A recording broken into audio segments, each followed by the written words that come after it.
Di kesempatan ini kita akan coba membahas konsep hak akses dari dan ke laut bagi negara tak berpantai ya.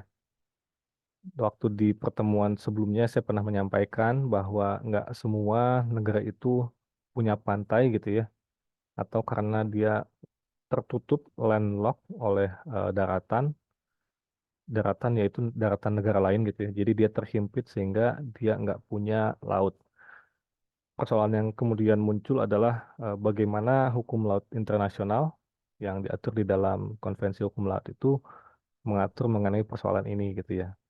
Karena misalnya kita bisa melihat di sini bahwa ada cukup banyak negara yang sebetulnya tergolong sebagai landlocked states, yang artinya dia tidak punya pantai ya. Eh, Tentu dengan nggak punya pantai, maka pertanyaannya apakah mereka punya akses ke gitu ya, ke laut dan dari laut gitu kan. Di mana saat ini ada sekurang-kurangnya itu eh, 45 negara ya dari 200-an negara dalam komunitas internasional yang nggak punya pantai atau tergolong sebagai landlocked states. Padahal kita pahami bahwa yang namanya lautan itu kan penting bagi negara-negara tak berpantai, eh, dalam hal tentu saja selain untuk bernavigasi, sarana komunikasi juga sumber dayanya gitu ya. Dan bahkan ada beberapa pendapat sebagian ahli yang mengatakan bahwa keadaan tak berpantai ini, landlockness ini dapat dianggap sebagai salah satu penyebab utama bagi kemiskinan di negara-negara yang berkembang gitu ya. Jadi kalau suatu negara itu tergolong sebagai negara berkembang, bukan negara maju, dan kemudian dia nggak punya pantai, biasanya itu menjadi penyebab utama bagi tingginya kemiskinan gitu ya, atau kerendahnya kesejahteraan bagi negara tersebut.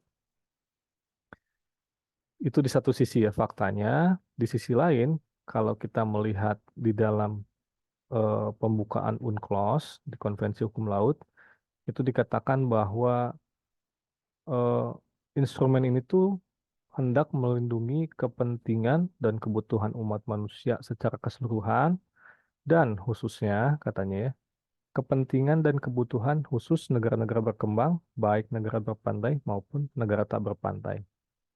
Jadi dari pembukaan saja kita bisa melihat di dalam UNCLOS itu dia bukan cuma melindungi negara yang punya pantai gitu ya, tentang hak-haknya, baik itu kedaulatannya maupun hak berdaulat, tetapi juga melindungi kepentingan umat manusia secara umum, dan lebih khusus lagi negara tak berpantai atau negara berkembang.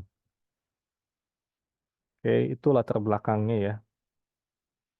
Ini sekali lagi beberapa negara yang tergolong sebagai landlocked states, dan kalau kita lihat ilustrasi petanya, maka ini yang pernah saya tunjukkan juga ya, beberapa negara yang tergolong sebagai landlocked states yang warna kuning ya, tampak di situ bahwa dia terhimpit oleh daratan negara-negara lain. Ini di Asia, kemudian di Eropa juga ada Belarusia, Hungaria, Austria, dan lain sebagainya ya. Dan termasuk di benua Afrika juga, sebagian negara itu tergolong sebagai landlocked states ya. Oke, apabila kita bicara tentang konsep landlocked states, maka sebetulnya ada sebagian ahli ya yang menambahkan mengenai konsep lainnya dalam hal ini yang disebut dengan negara yang secara geografis kurang beruntung ya. Jadi eh, pertama perlu dikatakan bahwa kategori ini itu tidak diatur secara eksplisit di dalam UNCLOS, jadi dia nggak disebut ya. Kalau negara tak berpantai itu disebut secara eksplisit. Sedangkan konsep yang kedua yang kanan ini dia tidak disebut secara eksplisit. Tetapi ada beberapa pasal yang secara implisit itu hendak melindungi bukan hanya negara tak berpantai gitu ya, tetapi juga negara yang secara geografis kurang beruntung. Eh, Contohnya yaitu misalnya seperti Republik Federal Jerman ya, saya kira yang landas kontinnya itu dibatasi oleh negara-negara lain. Atau ketika kita membahas konsep ZEE di pertemuan sebelumnya kan setiap negara itu berhak atas zona ekonomi eksklusif sepanjang 200 mil ya. Kan kalau begitu berarti eh, yang asalnya laut lepas atau laut bebas itu semakin sempit gitu ya luasnya. Nah, ada beberapa yang oleh karena diberikannya hak-hak demikian itu ruangnya itu terbatasi gitu ya, kian terbatasi. Dan itulah yang di antaranya kita sebut sebagai negara yang secara geografis itu kurang beruntung ya. Atau istilah lainnya self-lock states, negara yang mengunci dirinya sendiri gitu. Tapi sekali lagi tidak ada definisi yang apa ya disepakati lah. Hanya saja memang sebagian ahli ini mengatakan bahwa eh, faktor-faktor penentu untuk menentukan apa yang disebut dengan negara yang secara geografis kurang beruntung itu adalah faktor geografis gitu ya. Artinya tadi kewilayahannya dia tidak apa tidak selonggar negara lain sehingga bisa memiliki berbagai zona maritim. Dan yang kedua adalah faktor ekonomi ya. Jadi biasanya negara-negara ini secara ekonomis kurang inilah kurang maju gitu ya. Jadi sekali lagi kalau secara geografis tadi ya dia itu eh, terbatas ruangnya karena persis negara lain itu punya hak-hak entah itu zona ekonomi eksklusif dan lain sebagainya. Misalnya di Irak dan di Kongo ya, itu beberapa negara hanya dapat membentuk zona maritim terbatas karena garis pantainya pendek gitu ya. Itu contohnya lah ya. Cuma jadi intinya pendapat ahli sekarang sudah memperlonggar konsep negara tak berpantai dan negara yang secara geografis kurang beruntung. Terlepas dari itu semua, ada tiga permasalahan saya kira yang bisa dibahas dalam kaitannya dengan konsep landlocked states maupun geographically disadvantaged states, yaitu persoalan transit gitu ya. Eh, Dikatakan bahwa pemanfaatan lautan itu ya oleh negara-negara tak berpantai hanya bisa efektif jika negara tersebut mempunyai hak akses ke dan dari laut.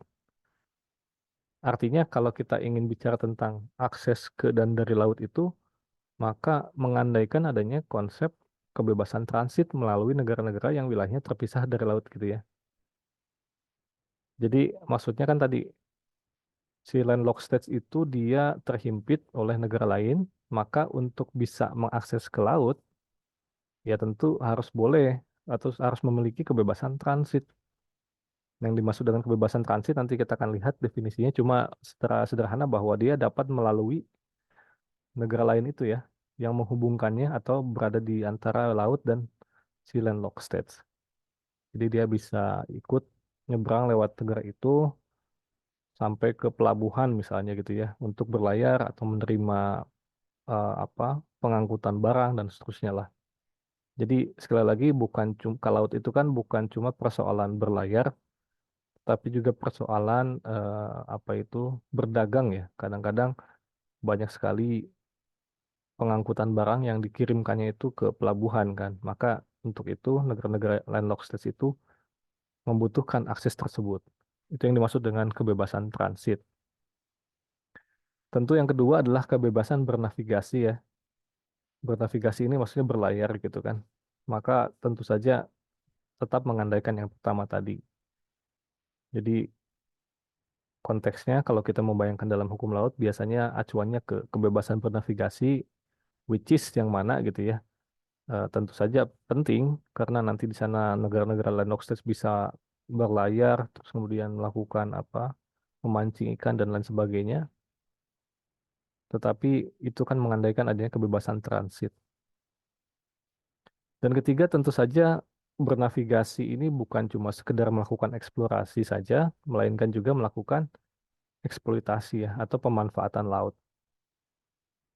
Jadi negara-negara yang tak berpantai dan secara geografis tidak beruntung mempunyai kepentingan yang sah dalam hal pemanfaatan laut, misalnya ya komunikasi laut, kemudian eksplorasi dan eksploitasi kelautan ya, dan penelitian ilmiah kelautan bahkan. Dan ini persoalannya sekali lagi di antaranya misalnya disebabkan karena negara-negara pantai itu memiliki klaim atas ZEE sepanjang 200 mil, sehingga secara signifikan mengurangi laut lepas kan. Kalau laut lepas ya kita pahami bahwa apa bebas ya, setiap setiap kapal itu tidak punya yurisdiksi, tidak punya kedaulatan sehingga dia bebas melakukan apapun. Jadi itu ya intinya, dengan adanya zona-zona maritim itu membuat negara-negara yang secara geografis kurang beruntung atau landlocked states itu makin terhimpit oleh persoalan-persoalan, tiga persoalan ini. Nah ini ya saya kira tiga isu yang kemudian menyebabkan ya landlocked states ini mestinya diatur gitu ya, mestinya dipikirkan oleh terutama perumus konvensi hukum laut, yang nanti akan kita lihat memang ada beberapa ketentuan pasal yang memberikan semacam tindakan afirmasi, maksudnya kemudahan-kemudahan gitu ya bagi negara-negara ini.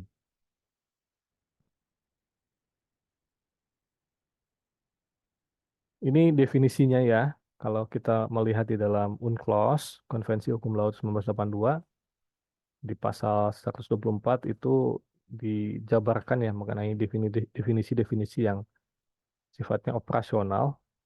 Misalnya pertama yang dimaksud dengan negara tak berpantai itu adalah suatu negara yang tidak punya pantai laut, istilah Inggris sea coast, yang mana ya kita bisa apa terjemahkan secara sederhana sebagai tidak punya laut lah gitu ya. Walaupun ya terjemahan persisnya pantai laut karena istilah yang digunakan adalah sea coast. Jadi jelas ya bahwa negara tak berpantai atau landlocked states itu negara yang tidak punya pantai laut atau pantai. Kemudian ada istilah tadi ya, negara transit. Karena kan masalahnya adalah negara tak berpantai ini nggak punya kebebasan transit. Nah, apa yang dimaksud dengan negara transit? Yaitu negara dengan atau tanpa pantai laut terletak di antara suatu negara tak berpantai dan laut. Terletak di antara suatu negara tak berpantai dan laut yang melalui wilayahnya terjadi lalu lintas transit. Oke, jadi ya si negara ini punya apa dekat dengan pantai ya, terhubung ke pantai dan berada di antara negara tak berpantai dan laut, dan terjadi lalu lintas transit. Apa itu lalu lintas transit? Lalu lintas transit ini ya berarti bisa transit orang-orangan gitu ya, orang mau ke apa itu pelabuhan, bagasi, barang-barang dan sarana pengangkut yang melintasi wilayah satu atau lebih negara transit gitu ya. Dan seterusnya dan seterusnya. Ini silahkan dibaca. Jadi lalu lintas transit itu maksudnya bukan cuma barang yang diangkut gitu ya, bukan cuma sarana-sarana tapi juga perorangan juga melintasi itu dapat dikatakan sebagai lalu lintas transit. Oke, ini ya pengertiannya. Jadi kita sekali lagi bisa membayangkan bahwa di gambar yang tadi saya berikan, transit itu artinya si negara yang tak berpantai itu mestinya punya hak untuk melintasi. Siapa yang melintasi? Bisa orang perorangan, bisa barang-barang, dan seterusnya. Lewat negara transit gitu ya.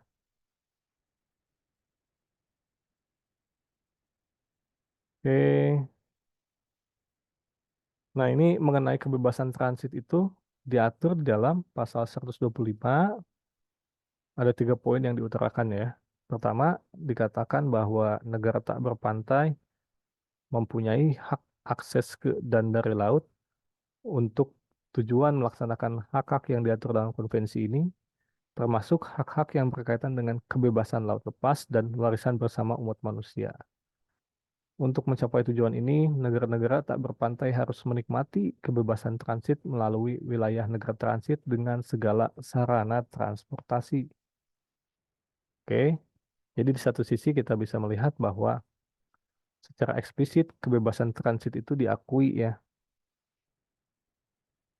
Kemudian, poin kedua, syarat-syarat dan cara-cara pelaksanaan kebebasan transit harus disepakati antara negara tak berpantai dan negara transit yang bersangkutan melalui perjanjian bilateral, subregional, atau regional.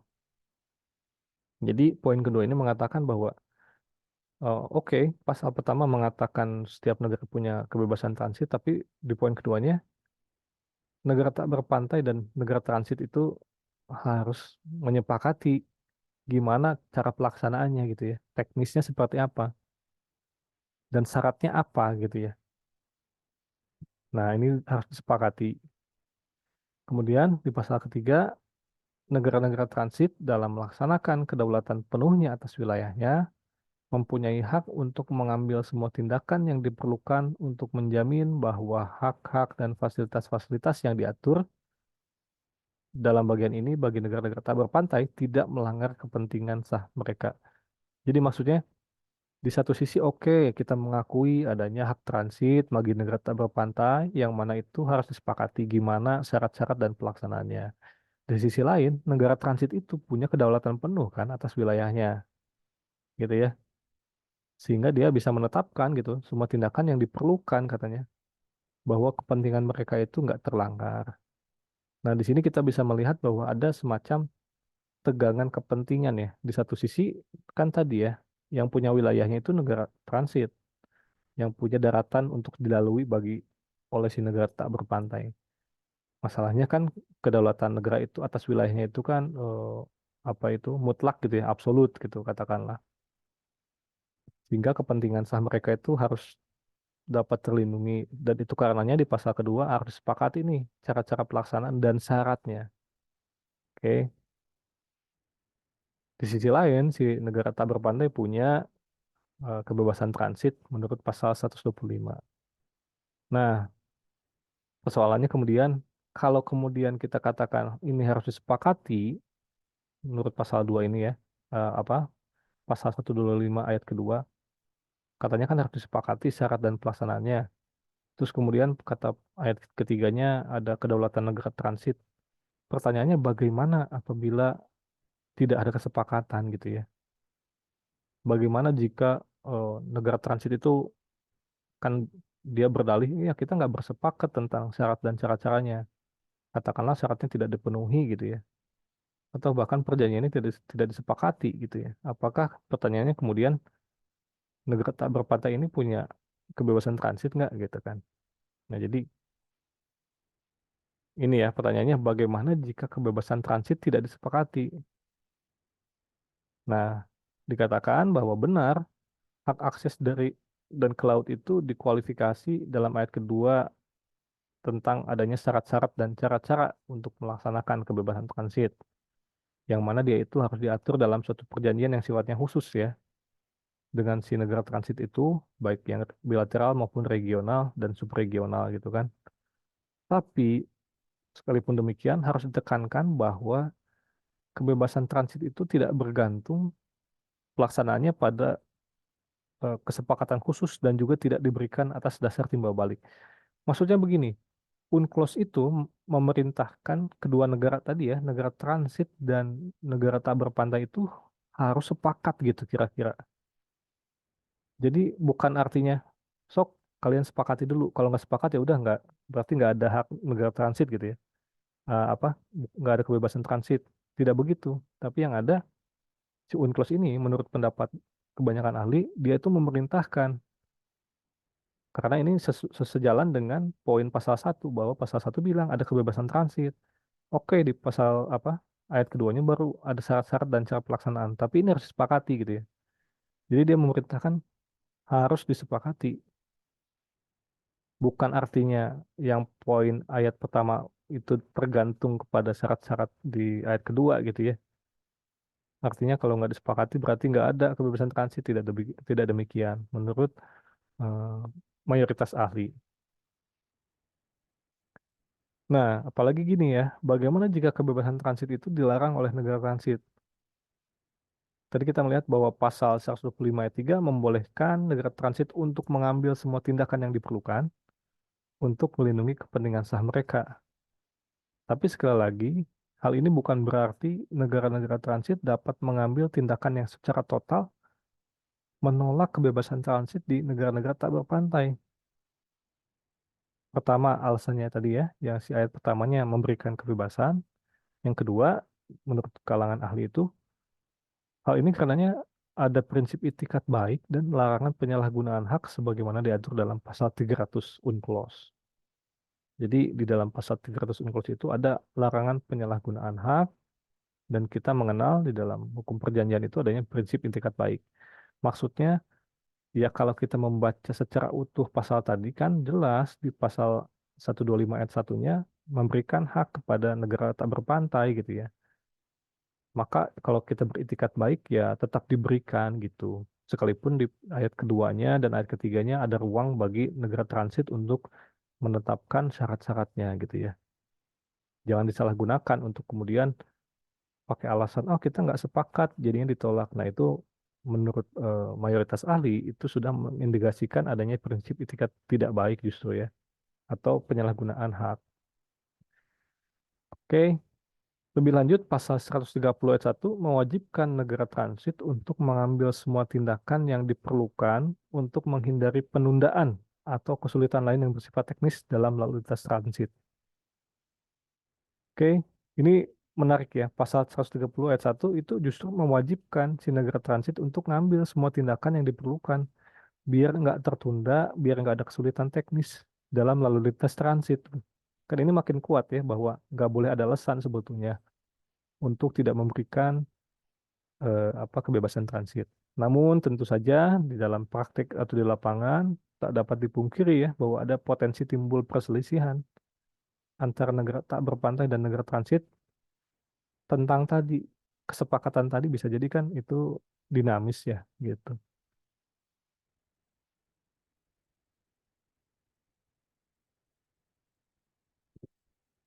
Kemudian dalam kaitannya dengan hak akses dari dan ke laut ada beberapa klausul yang sifatnya mengecualikan.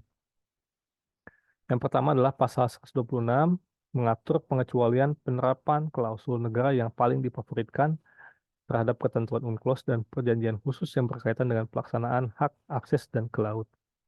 Jadi maksudnya kalau di dalam hukum perjanjian atau hukum perdagangan internasional ya, itu ada istilah most favored nation. Demikian pula di dalam konsep atau rezim hukum investasi ya. Jadi intinya ada negara-negara yang diutamakan lah ya, difavoritkan gitu kan, berdasarkan perjanjian yang sifatnya ekonomis katakanlah lebih diuntungkan. Nah di dalam ini dalam UNCLOS itu dikecualikan, artinya tadi ya negara-negara tak berpantai itu tetap diberi diberi tindakan afirmasi, diberi preferensi, diberi kemudahan gitu ya. Dan ini diterangkan di eh, apa kalimat kedua tuh ya. Pasal 126 berfungsi untuk mempertahankan status preferensi yang diberikan kepada negara tak berpantai. Jadi negara tak berpantai memang dispesialkan dalam tanda petik ya karena persis karena eh, apa? Karena ketidakberuntungannya ya, kondisinya yang disadvantage. Kemudian menurut pasal 127 lalu lintas transit tidak dikenakan bea masuk, pajak atau pungutan lain apapun kecuali pungutan yang dikenakan untuk pelayanan khusus yang diberikan sehubungan dengan lalu lintas. Nah, ini menarik ya. Jadi kemudahan yang tadi dikatakan di dalam 126 itu tampak ya di dalam pasal 127 bahwa ketika negara tak berpantai itu melalui lalu lintas transit, dia itu nggak boleh dikenakan bea masuk atau pajak atau pungutan lain, kecuali memang itu terkait dengan pelayanan khusus gitu ya. Misalnya diangkutkan barangnya gitu ya, yang memberikan semakin kemudahan, ya itu tentu boleh saja. Selanjutnya, alat-alat pengangkutan dalam transit dan fasilitas-fasilitas lain yang disediakan dan digunakan oleh negara-negara tak berpantai tidak akan dikenakan pajak-pajak atau pungutan yang lebih tinggi daripada pajak yang dikenakan atas penggunaan alat pengangkutan di negara transit. Oke, ini tampak ya bahwa apa kemudahan ini diberikan dan bukan berarti tadi negara transit itu dapat memajaki gitu ya si negara tak berpantai ini. Ini saya beri satu contoh ilustrasi tentang eh, perjanjiannya yang pernah ada ya terkait dengan apa hak atas transit. Ini berdasarkan Djibouti Port Utilization Agreement dikatakan bahwa Djibouti yang di sini ya dekat pantai, dia bisa kita lihat di sini, itu menjamin Ethiopia, negara yang nggak punya pantai di sini, hak permanen atas akses ke laut dan transit barang dari dan ke Ethiopia melalui wilayah Djibouti gitu ya. Jadi dia si Ethiopia ini bisa melakukan transit lewat Djibouti. Bahkan selain itu, perjanjian ini juga menjamin hak Ethiopia untuk menggunakan instalasi dan peralatan di pelabuhan Djibouti. Nah, tadi ya, sekali lagi bahwa rinciannya, syarat-syaratnya dan pelaksanaannya seperti apa itu bisa disepakati sehingga bisa seperti ini ya. Jadi bukan cuma persoalan transit, tapi juga misalnya penggunaan apa fasilitas di pelabuhan gitu ya. Ini bisa disepakati. Kayak ini ya, bisa terbayang ya. Contoh dari negara tak berpantai yaitu Ethiopia dan negara transit yaitu Djibouti.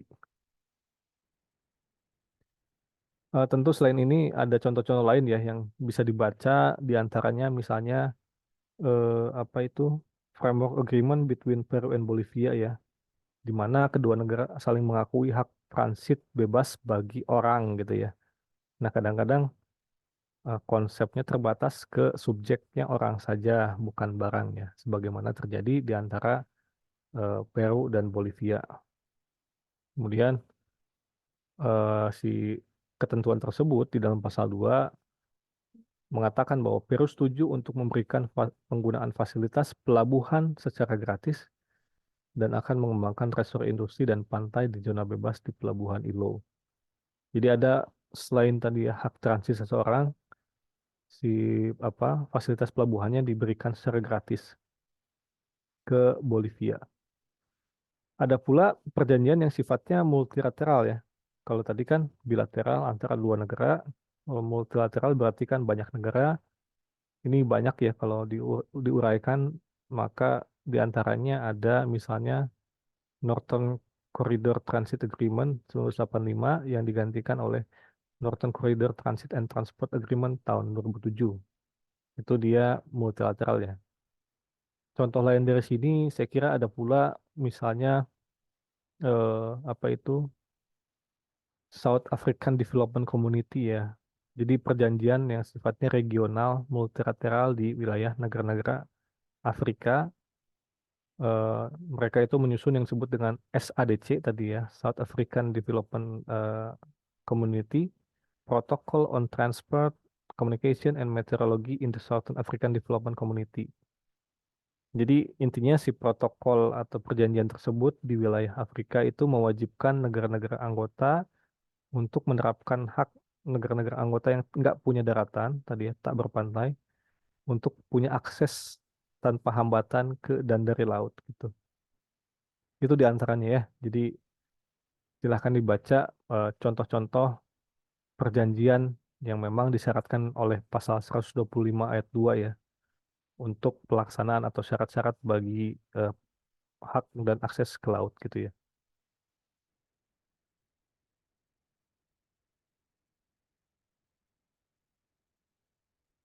Ya, ini beberapa hak yang memang sudah eksplisit saya kira. Jadi kita kalau membaca UNCLOS atau Konvensi Hukum Laut ya, tentu saja selain tadi yang sifatnya spesifik yaitu isu hak akses dari dan ke laut, kita bisa melihat hak-hak lainnya yang memang juga diberikan bukan cuma ke negara berpantai gitu ya, tapi juga negara tak berpantai.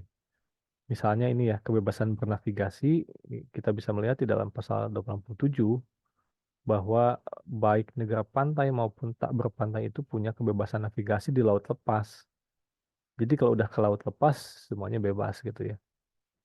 Pasal 90 secara eksplisit menegaskan hak navigasi setiap negara, baik negara pantai maupun tak berpantai itu ya, semakin diperkuat lagi. Nah, sebagai konsekuensinya, maka pasal 131 menyatakan bahwa kapal yang mengibarkan bendera tak berpantai harus menikmati perlakuan yang sama dengan yang diberikan kepada kapal asing lainnya di pelabuhan laut, dan seterusnya lah. Jadi kita bisa melihat ya bahwa negara tak berpantai juga punya hak-hak lintas transit, hak lintas damai gitu ya, melalui perairan kepulauan misalnya, dan hak lintas alur laut kepulauan. Kemudian selain kebebasan bernavigasi, mereka punya pula hak menangkap ikan ya. Di Bukan berarti sekali lagi kalau nggak punya pantai otomatis nggak punya hak-hak ini, tidak ya. Jadi diaturlah di dalam UNCLOS bahwa seperti negara-negara lain katanya, negara yang tidak memiliki daratan dan secara geografis tidak beruntung, punya kebebasan untuk menangkap ikan di laut lepas gitu ya. Yang yang menjadi persoalan adalah bagaimana dengan di ZEE. Tadi saya mengatakan beberapa kali bahwa ZEE ini memperluas zona maritim negara pantai, tapi di saat yang sama kan ada negara-negara yang kurang beruntung secara geografis ya, sehingga wilayahnya terbatasi gitu. Nah, ini diatur di dalam pasal 69 sampai 72 ya. Pasal 69 mengatur tentang hak penangkapan ikan bagi negara tak berpantai. Kemudian ayat satunya menetapkan bahwa negara tak berpantai mempunyai hak untuk ikut serta ini atas dasar keadilan dalam hal eksploitasi sebagian surplus sumber daya hayati di ZEE negara-negara pantai. Jadi di dalam zona ekonomi eksklusif tadi itu ya yang membuat eh, apa negara tak beruntung secara geografis itu dirugikan, mereka termasuk negara tak berpantai punya hak untuk ikut serta katanya. Kalau ada surplus misalnya di ZEE di Indonesia, Indonesia melakukan penangkapan ikan, terus kemudian ada yang disebut dengan total allowable catch ya, jumlah tangkapan ikan dan itu melebihi ada surplus, maka negara tak berpantai itu boleh ikut serta dan bahkan menikmati, dikasih gitu ya, dikasih ikan. Oke, ini beberapa contoh lah ya. Kemudian tentu saja ada syarat-syaratnya bagi hak menangkap ikan ya, bahwa ada syarat dan cara partisipasi tersebut harus ditetapkan oleh negara yang bersangkutan melalui perjanjian khusus lagi gitu ya. Jadi dengan kata lain, untuk bisa ikut serta gitu ya, dapat surplus dan seterusnya itu ya harus ada perjanjian dulu memang gitu ya. Dan kadang si negara pantai tersebut yang punya ZEE itu dia bisa membatasi hak-hak si negara tak berpantai dengan keempat alasan ini ya. Bahwa misalnya dia perlu untuk menghindari dampak-dampak yang merugikan gitu ya. Lalu sejauh mana negara tak berpantai dapat berpartisipasi itu dapat diatur pula. Kemudian untuk menghindari beban tertentu atau dia punya keperluan untuk menjaga nutrisi penduduk di wilayahnya gitu ya. Sehingga negara tak berpantai bisa jadi dibatasi hak-haknya ya. Eh, tapi mengenai hak menangkap ikan itu khususnya kita bicara negara tak berpantai ya, ada perbedaan yang menarik di antara negara maju dan negara berkembang gitu ya. Dikatakan bahwa walaupun hak partisipatif negara maju tidak berpantai terbatas pada surplus sumber daya hayati, pembatasan ini tidak berlaku bagi negara berkembang tidak berpantai. Jadi ada perbedaan perlakuan yang tadi saya katakan ya, preferensi atau tindakan afirmasi. Kalau negara berkembang itu dia lebih diringankan, dipermudah lah. Kemudian berdasarkan pasal 69 ayat 4, negara-negara maju yang tidak berpantai hanya dapat berpartisipasi dalam eksploitasi sumber daya hayati di ZEE, negara-negara pantai maju di subregion. Jadi dia cuma bisa berpartisipasi di negara-negara maju juga gitu ya, di wilayah yang sama. Maksudnya kalau Eropa katakanlah ya, tadi apa ya, negara tak berpantai di Eropa, Ceknya ya kalau nggak salah, atau apa tadi Austria gitu ya, dia itu bisa berpartisipasi dalam hal eksploitasi sumber daya hayati di ZEE, tapi di negara maju lagi di wilayah Eropa juga gitu ya. Maka kesimpulannya hak partisipatif negara maju tak berpantai itu lebih terbatas dibandingkan dengan negara berkembang tak berpantai. Kalau negara berkembang tak berpantai dia nggak terbatas ke region tertentu saja gitu loh.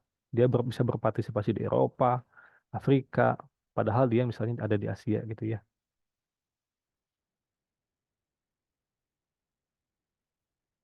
Ya ini saya akan coba skimming aja ya, karena banyak sekali ya kalau kita bicara tentang hak-hak yang dimiliki negara tak berpantai itu ya pada dasarnya mah sama sih dengan negara-negara berpantai sekalipun tentu tadi kita lihat syarat-syaratnya berbeda ya.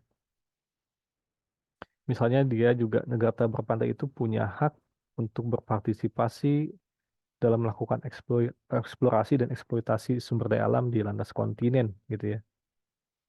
Ini kita bisa lihat.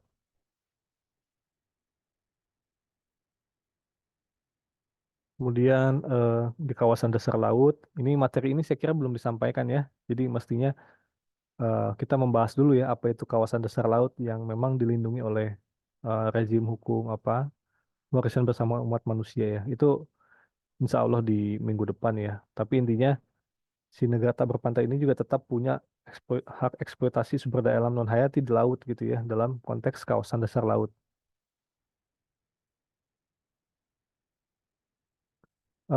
Nah, misalnya ini pasal 140 ya menetapkan bahwa kegiatan di kawasan atau kawasan dasar laut itu harus dilakukan untuk kepentingan umat manusia secara keseluruhan, terlepas dari letak geografis suatu negara, baik berpantai atau tidak berpantai. Berarti kan dia punya juga hak gitu ya. Kemudian juga dalam hal penelitian ilmiah kelautan, seperti negara-negara lain, negara tak berpantai dan secara geografis tidak beruntung, itu juga mempunyai kepentingan dalam penelitian ilmiah kelautan. Negara-negara tersebut dapat menikmati kebebasan melakukan penelitian ilmiah kelautan di laut lepas. Dalam hal ini, UNCLOS mengatur tentang ketentuan khusus dalam pasal 254 yang mengatur tentang bagaimana hak-hak negara tetangga yang tak berpantai dan secara geografis kurang beruntung gitu ya. Nah, ini di ayat 1, 2, dan 4, negara tak berpantai dan secara geografis tidak beruntung berhak untuk diberitahu mengenai usulan proyek penelitian ilmiah kelautan. Dia disebut secara khusus ya. Kemudian, negara-negara tetangga yang tidak berpantai dan secara geografis tidak beruntung, atas permintaan mereka sendiri, akan diberikan kesempatan untuk ikut serta dalam proyek penelitian ilmiah kelautan yang diusulkan melalui para ahli yang memenuhi syarat, dan seterusnya ya. Di mana partisipasi negara-negara tersebut dalam proyek bergantung pada syarat-syarat yang disepakati antara negara pantai yang bersangkutan dengan negara atau organisasi internasional lain yang kompeten.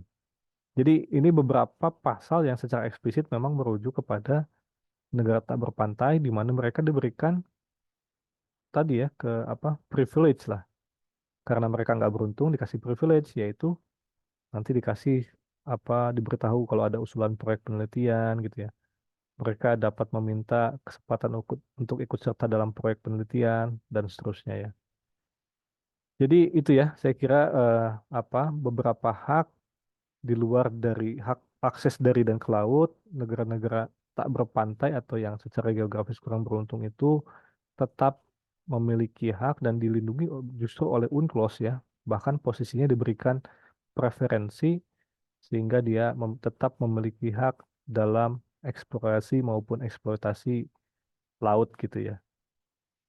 Saya kira itu saja untuk pertemuan ini.